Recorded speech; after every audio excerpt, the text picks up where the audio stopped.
I just want to give you guys a quick look at what happens on the clone whenever I do a clone from the MacBook onto the external drive.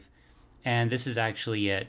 These are the folders on the MacBook Pro that are now cloned onto the external drive.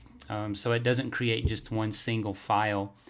It creates the file system so that you can go through and see what is inside of the folders on the external drive. And it also has a bootable partition in here as well. And I'll go ahead and give you a quick look at what goes on with the Time Machine, which is the other backup that I use.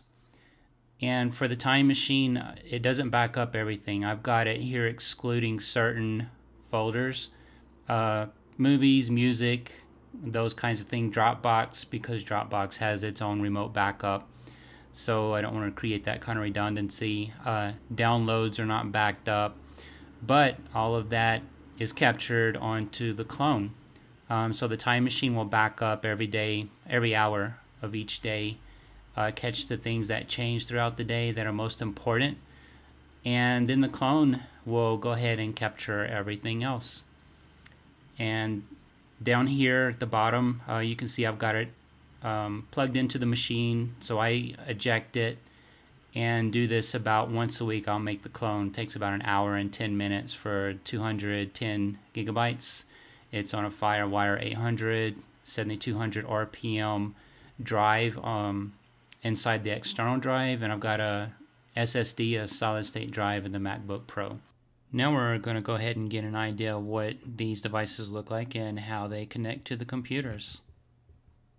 Hello everyone, I just want to give you a quick look at the setup that I have for backups. Right there is the external drive I use. It's made by Otherworld Computing. It's a 750 gigabyte, 7200 RPM FireWire 800 drive. And I've got it plugged into the MacBook Pro. That's where I use this drive. It's a clone of the MacBook Pro. I used my Time Capsule, which uses the Time Machine software on the Mac, to do incremental backups. This just catches changes throughout the day and puts them on a backup. The clone will capture everything on the MacBook Pro. I do it about once a week, and so that captures whatever I may not be getting with the Time Machine. It's really a disaster recovery system, and it's also bootable. So if my MacBook crashes, I've got a bootable drive with that external drive, just in case that disaster happens. And I'll go ahead and show you what the Time Machine looks like. It is back here behind the Mac Mini, which is the monitors you're seeing there. And on top is the Time Capsule. That's my backup from the Time Machine. Below that is the Mac Mini. I've got them separated because of heat, just so that they don't get too hot.